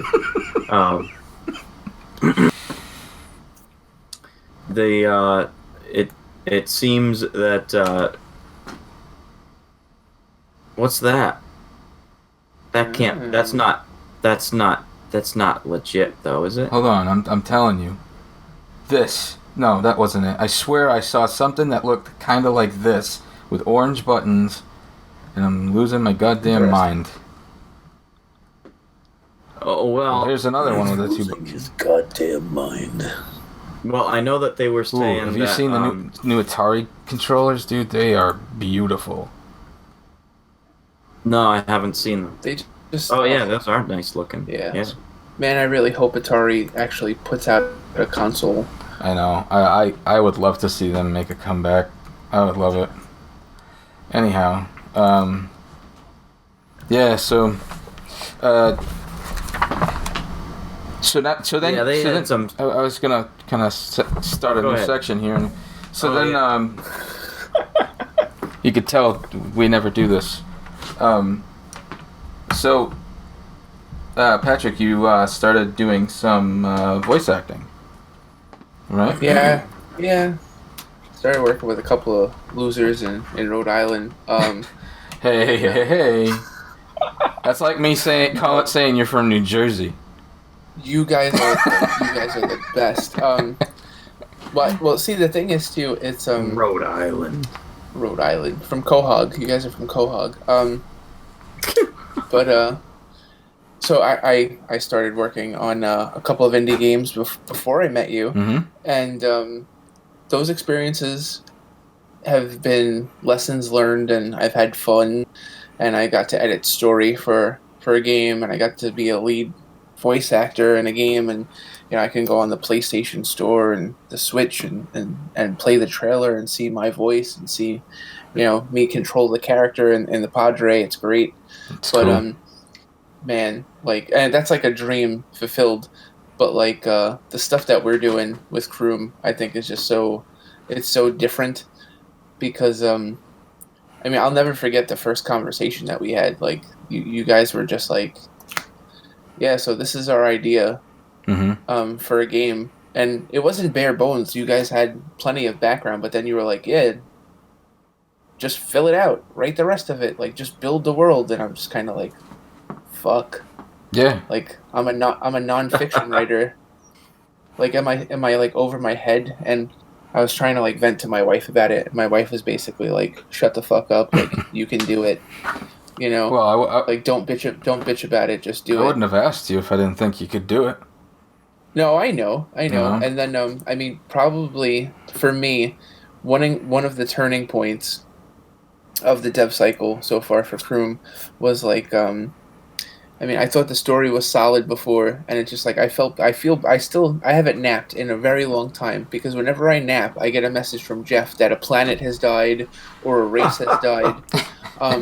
But it was you Pete. You had like this epiphany. You were like, we need to work on like the connection of like a couple of the characters in the story. Like you wanted more of like an emotional like pull, and I feel like that angle in the story just adds so much to Kroom and makes it so much more than like what it is. And when I think of great games, I think of like the sum of its parts. Like we were just talking before about Aladdin, how Aladdin has great animation, it's a great property, it's got great music, and it just looks really cool. Like it looks different from every other Genesis game. Mm-hmm. And when I think of Kroom, I think of like Jeff is an excellent programmer. It's got a really cool story, and it's animated beautifully, and it's got great music. Like some of its parts, and I mean, I was having a conversation with Tony Barnes today, and Tony Barnes is like the biggest thing in video games that like no one's ever heard of. Like he's been in video games for 35 years, like Desert Strike, Jungle Strike, Urban Strike, Soviet Strike, Man, I Crew Ball, love those Mutant League fucking Football, games. like Buffy the Vampire Slayer, Star Wars Episode 3. Like he's been all over the place. Strider, and I was telling him, I'm like, sometimes, because he's so smart. He's one of the smartest people I've ever met in my entire life. And we were just talking about the differences between AAA platformers and like indie platformers, and he just breaks things down so much. And I was like, sometimes you have to understand that people will like a game and they won't even know why. And the key is to give them enough reasons to like your game, and if they latch onto one of those things, then you're okay. So like we were talking about a particular game, and I don't want to give it away because I don't want to, like, it was a personal conversation, but it's not the greatest game of all time, but it sold millions of copies and people love it. And I was just trying to explain to him, I was like, it's a fun, cute indie platformer. That's why people like to play it. It's not because it's the greatest game of all time, but it has these endearing qualities that bring people in. And I think there are going to be people that play Kroom that are like, this feels a lot like Zelda, and they're going to want to play it because of that. Then there's going to be other people that go, man, this reminds me a lot of Ikari Warriors. Then there's going to be other people that like see the character speaking and go, you know, the story feels a little bit like Cave Story, or like a little bit like, you know, Phantasy Star, or like Celeste, but then when you put all those pieces together, they're going to be like, there's nothing like this, you know? So yeah, I think I completely agree with that. That's, I mean, and we pretty much hear that as we were, you know, out showing off the game to different people. We would hear different things that people would like about it, or different influences, or hey, this game's like this, or, you know, we've heard tons of stuff from Zelda to Mega Man. You know, it's pretty crazy. Yeah, the from an art standpoint, it's just, you know, I'm limiting myself. The angle I'm taking with it is the NES at its time had a palette of 28 colors, Jeff?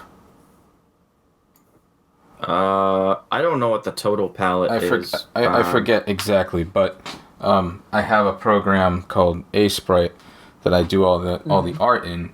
And A-Sprite is on Steam. You could get it for like $15, and I can tell you right now, it's one of my favorite animation tools for any sort of 2D thing I've ever used.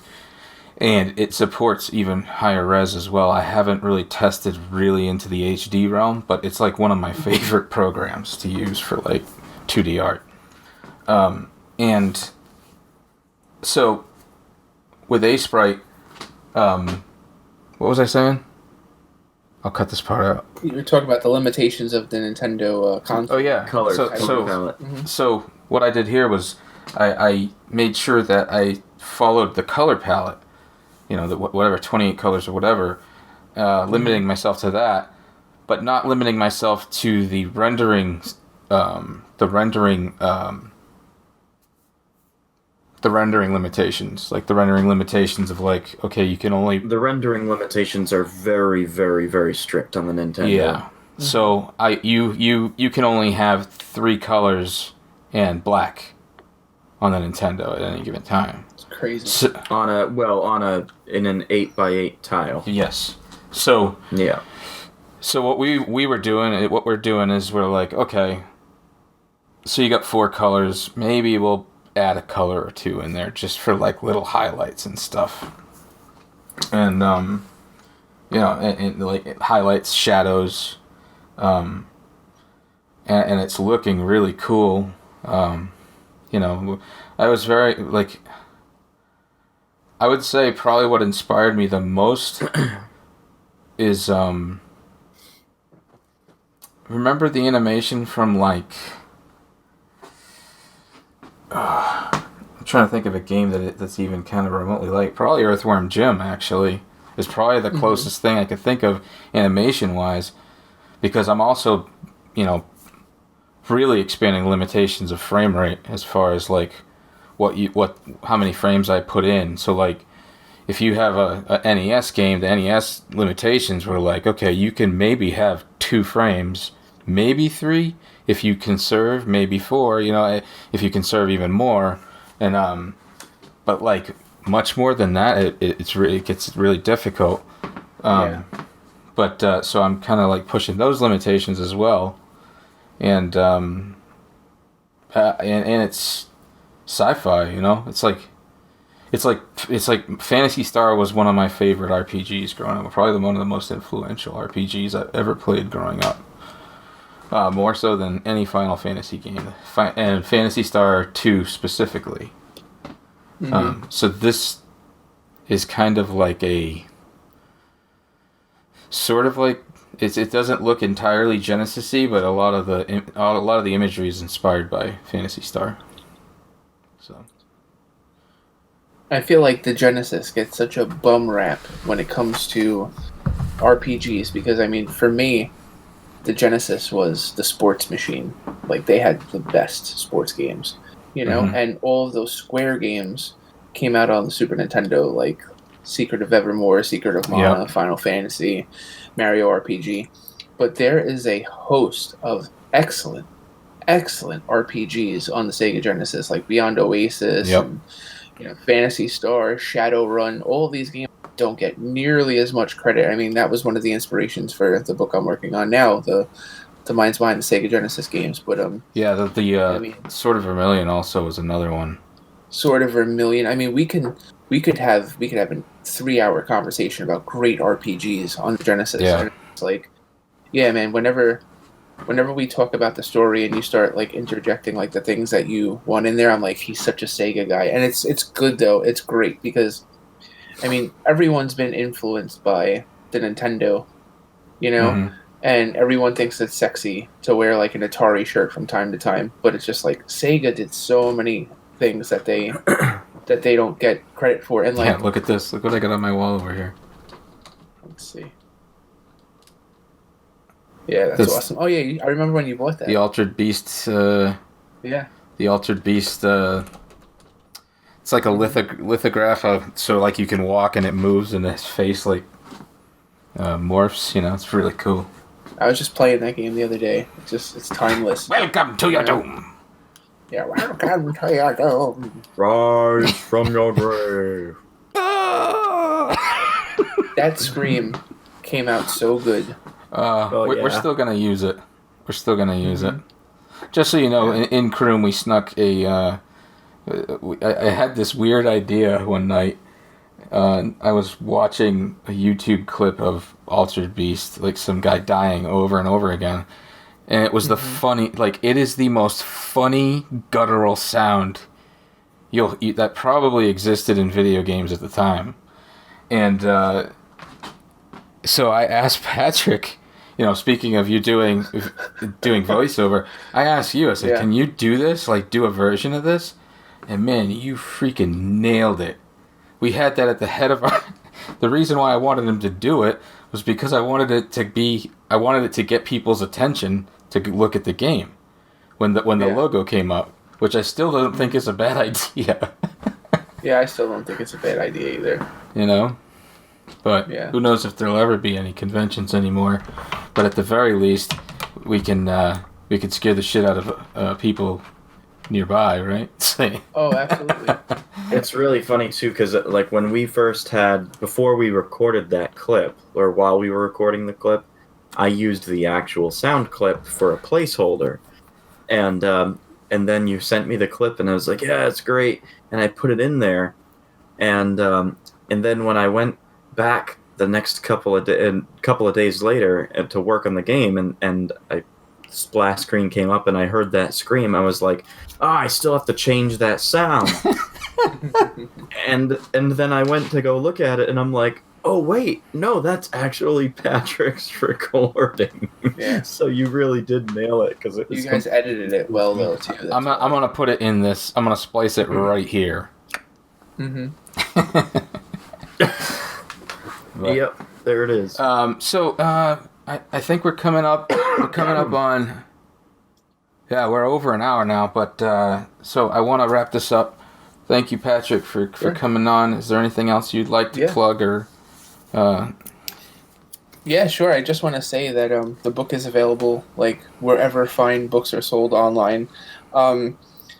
So Barnes and Noble, Amazon, Indigo, Books a Million, like pretty much wherever you buy books digitally, you can buy it. So it's available digitally and print.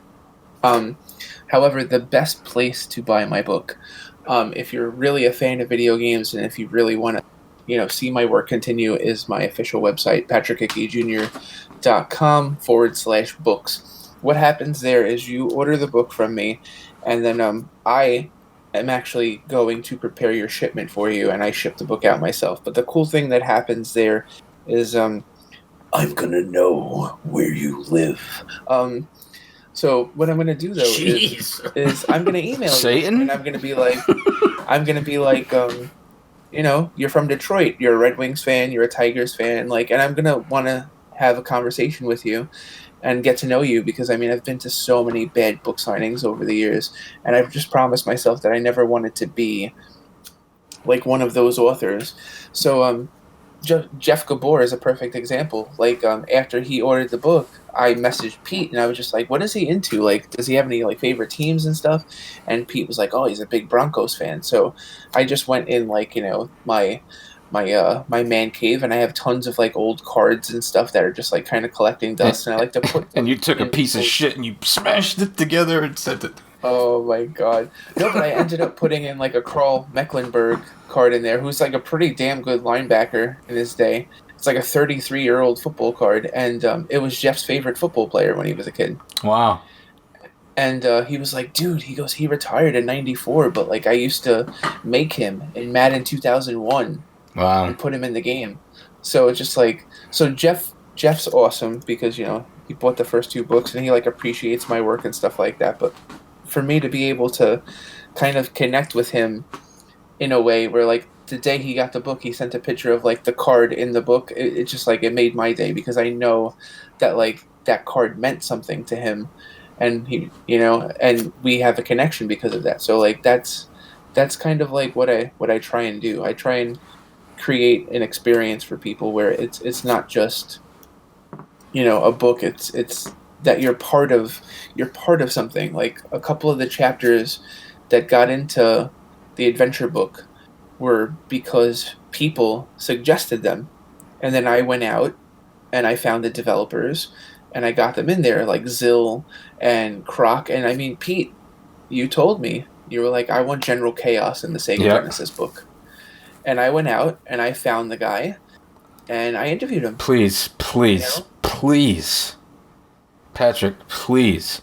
If you need funding for this, I will fund it. What, the Genesis No, book? I need you to make a Color Dreams book. Color Dreams? What's Color Dreams? Color Dreams, the unlicensed religious games for the NES. Oh my god, yes. Oh my god. Holy shit. Wow. Hold on one second. Or Wisdom Tree. Wisdom Tree. Let's see. You're gonna hear me clacking. Because there is some games on there. I just don't know what the fuck they were thinking. Wisdom Tree. Yeah, Color it's true. Dreams. Wow. Color Dreams. Color Dreams and Bible Wisdom Tree was the Dreams. same thing. Wow. And they came out on the DOS, the NES, the Game Boy. And the Genesis. Oh yeah, they pushed it pretty hard. Yeah, Noah's Ark 3D. Yeah. Can you please please anything Oh my god, dude. anything? Like I just want to know Dude, what the hell they were You thinking. want to hear some crazy shit? Yeah. It uses the Wolfenstein engine.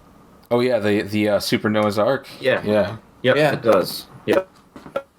Yeah, there was some sort of rumor that they were pissed at, or that the people at id were pissed at Nintendo, so they gave away the code for free, the source code for Wolfenstein for free. Wow. Is there another one on the NES that you Well, like their entire library, honestly, is what that's why I'm saying it could be its own fucking book. Like, okay, Oh yeah. Okay. Absolutely. I'm looking for credits now, and they don't have any There- credits. But I mean, I could do some hunting. there. Oh no! Here we go. Here we go. Oh, who's this guy? Let's see. Yeah, Wisdom Tree, or color. Yeah. Oh no, there's definitely some people attached to this. I could probably do some. Yeah. That'd be good. Dude, I'm See, the telling thing you, is, like, I want to know, one, why did they possess my brother to think it was the best game? Bible Adventures was the best fucking game in the world. Well, that one and Spiritual Warfare. Yeah, Spiritual. I would not let him play it in my presence. Like, he's, Bible Adventures was a pretty horrible game. seriously. And I'm not sure and- why I liked that so much. and you can still buy these games. You can buy the collections and everything on wisdomtreegames.com. Like actual cartridge versions. Wow, Second. that's crazy. I'm already hunting. Hold on one second. There was a couple years ago. There was an article where a woman who was doing the artwork for Wisdom Tree and Color Dreams at the time wrote all kinds of stuff. This. I went back to check the link. It was gone. No way. Yeah, I should have I should have saved it. But I remember that too. Yeah, I think I just found the developer. please, dude, like I think I just found him on LinkedIn. like seriously, Wow. if you can make this happen, like that would be fucking incredible. Oh my god! And that would be, you want the Genesis version, right? No, I want them all. I want specifically the NES version, but I want I want a story on every one of their fucking games, because I just want to know what the hell they were thinking. Wow. So this is how like crazy this is. There's only one interview of this guy online, and when you click it, it's a dead link. Like this guy has not been. Yeah, and this has to be him. His name. I'm gonna send you his name now because I don't want to say it on the air because I don't want to give anybody like my crumbs that I've put on so far. But hold on, let's see. I like the stock photos of the families playing the video games with their kids. Yeah, that's Oh very, my God, very yeah. funny. Very That's funny. great. Oh, you can't type in this, huh? In Discord? Where you can just make sure you click on the top secret text channel. Okay, I see. There you go. It's not the most common Vance name. Kozik. Don't say it. I'll cut it out. That's okay. No, it's all right. No one heard it. Yeah. Well, he's Yeah, see? typing it in right now. Is it? Oh yeah, I shouldn't be. God damn it. Making me go De Niro on you over here. So stupid. This is a stupid That's all right. motherfucker. Anyway, yeah, if you can make that happen, So yeah, so I mean, that'd be fucking amazing. so yeah, I mean, I just want to create an experience for as many people to enjoy. So just to run things down really quick, because everyone asks me a million questions about these things. The Minds Behind the Games, the first book in the series, came out in April of 2018. That's out. That's available. The Minds Behind Adventure Games came out in December of 2019. That is out and available. The Minds Behind the Sports Games is finished. It's coming out in June or July. It's going to be great. It's amazing, especially if you like sports games. The Minds Behind the Shooter Games, which one Jeffrey Paquette wrote the forward for, that should be out like December or January, and that book is the biggest, baddest book that I've done so far. I mean, the list of games is absolutely insane. That's pretty dope. And then I'm working on right now, I'm like 25 chapters deep, and I've got about 42 games confirmed. So that this book is probably going to be my biggest book yet. The Minds Behind the Sega Genesis games. Yeah. So I'm probably this is like exclusive to just a few more minutes. I'm probably gonna announce another book on my birthday this year. Nice. So yeah. So I've already got a couple of ideas. But I think I'm going to announce my next edition of the Minds Behind the Games in July. So if you guys are interested, you could just follow me on LinkedIn, on Facebook, on Twitter at ReviewFix and on Instagram at Patrick Hickey Jr. And there's plenty of morsels and information that I throw up on there all the time. So easy way to stay in touch. I love your posts. I love following your posts. They're really entertaining. Thank you. I post a lot. I'm just warning you guys, but I have a lot of fun. Yeah. So, one last thing that we need to set the record straight about. Sure. Is the ET game for the Atari 2600. Now let me kind of like get on my soapbox here and say, if you actually took the time to read the fucking directions, you would have had the time of your life. I loved that game. And Jeff can attest to it. I absolutely love that game because I've read the fucking directions. And it was way ahead of its fucking time. He loved it just like I loved Bible Adventures. I mean, no, I'm kidding. It was actually a good game when you actually read the manual. Yes, that was the problem. It was a good game. It was ahead of its time, and people didn't see it as that. So, I mean, there's a reason why like video game manuals don't exist anymore. Yeah. It's because a lot of the time people didn't read them, and there's a reason why I write books about video games now, because I was the kid that read video game manuals. It's like, I mean, perfect example. Pete, like when we first met. You're like, how do you know who I am? And I'm like, how do you know who I am? And it's because you wanted to read. That's how you knew who I was, and I knew who you were because I read the manuals of games. Like as soon as the name came up, I'm like, oh shit, is that the fucking animator from Bioshock Infinite? Like, holy crap. You know what another Atari game that did the same thing was for me was Star Raiders. Oh, so like that game was so much fun, dude. Yeah, I mean, if you didn't read the manual, you were screwed. But if you actually knew how the game worked, it was like one of the best games for the Atari. Yeah, it was like playing. It was like playing in an X-wing fighter. It was great. Yeah, it totally was. It was great. It was unbelievable for its time, way ahead of its time. But anyway, the other thing is that Patrick. The other thing that I'm gonna let everybody know now is that I'm gonna talk to the fellas. I think our chemistry is pretty good, so maybe I can get you guys on board to come on more often. Sure, I'd love to. So. Yeah, that'd be great. But thanks for coming on, Patrick, and yeah, man, always a pleasure. And thanks. Love working with you guys. I've told you guys before, I've been, part of a couple of different teams, over the past couple of years. But this is like, this is my soul project. This is my passion project, and you guys have been super forthcoming with information with me, and you guys have just opened up like my mind to so many different things. I'll like always be grateful for the opportunities you guys have given me. So man, thank you for taking a chance with us. So, absolutely. Yeah, and that's it. So thanks Jeff as well for helping me cross-examine Patrick.